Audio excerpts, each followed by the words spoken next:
இன்றைக்கி 6th புக்கில் சமத்துவம் அந்த லெசன்லேருந்து சில இம்பார்ட்டன்ஸ் பாயிண்ட்ஸாக பார்க்க போகிறோம். சட்டத்தின் ஆட்சி. இந்த சட்டத்தின் ஆட்சி இங்கிலாந்தின் ஒரு கோட்பாடாகும்.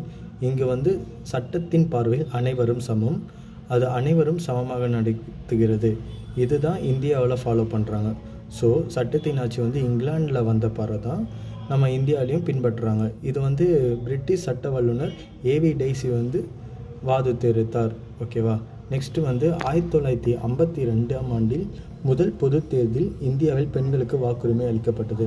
1952 தான் முதல் பொது தேர்தலில் இந்தியாவில் பெண்களுக்கு வாக்குரிமை அளிக்கப்பட்டது. 1971ஆம் ஆண்டில் தான் பெண்களுக்கு வாக்குரிமை அளிக்கப்பட்டது சுவிட்சர்லாண்டில்.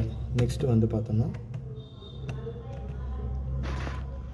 19ஆம் நூற்றாண்டில் பெண்களுக்கு முன்னுரிமை அளிக்கணும்னு சொல்லிட்டு சில பேர் பணியாற்றிருக்காங்க. அவங்க யாருன்னா பார்த்தா ராஜாராம் மோகன் ராய், ஈஸ்வர சந்திர வித்யாசாகர், தயானந்த சரஸ்வதி, மகாதேவ், கோவிந்த் ரணடா, தாராபாய் ஷண்டே, பேகம் ரூகாயா, சாகவத் ஹுசேன்.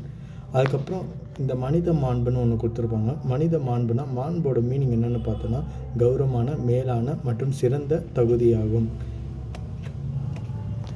அப்புறம் உள்ளாட்சி அமைப்புகளில் 50% பெண்களுக்கு இடஒதுமை அளிக்கப்படுகிறது. ஐக்கிய நாடுகள் சபை 2017 ஆண்டில் நிலையான மேம்பாட்டிற்கான 17 குறிக்கோள்களில் பாலின சமத்துவம் என்பது 5ஆவதாக குறிப்பிடுவது. ஐக்கிய நாடுகள் சபை 2017 வந்த இந்த 17 குறிக்கோளில் பாலின சமத்துவம் 5ஆவதாக வச்சுருக்காங்க. நெக்ஸ்ட்டு அரசியலமைப்பு சட்டப்பிரிவில் 14லேருந்து 18 சமத்துவத்தை அளிக்கிறது. அரசியலமைப்பு சட்டப்பிரிவில் 14லேருந்து 18 சமத்துவத்தை அளிக்கிறது. நெக்ஸ்ட்டு சில சட்டப்பிரிவை பார்த்தலாம். ஆர்டிக்கல் 14 சட்டப்பிரிவு சட்டத்தின் முன் அனைவரும் சமம் என உத்தரவாதம் அளிக்கிறது. சட்டப்பிரிவு 15 பாகுபாட்டை தடை செய்கிறது. சட்டப்பிரிவு 16 பொது வேலைவாய்ப்பில் அனைவருக்கும் சம வாய்ப்பு அளிக்கிறது. சட்டப்பிரிவு 17 தீண்டாமையை ஒழிக்கிறது.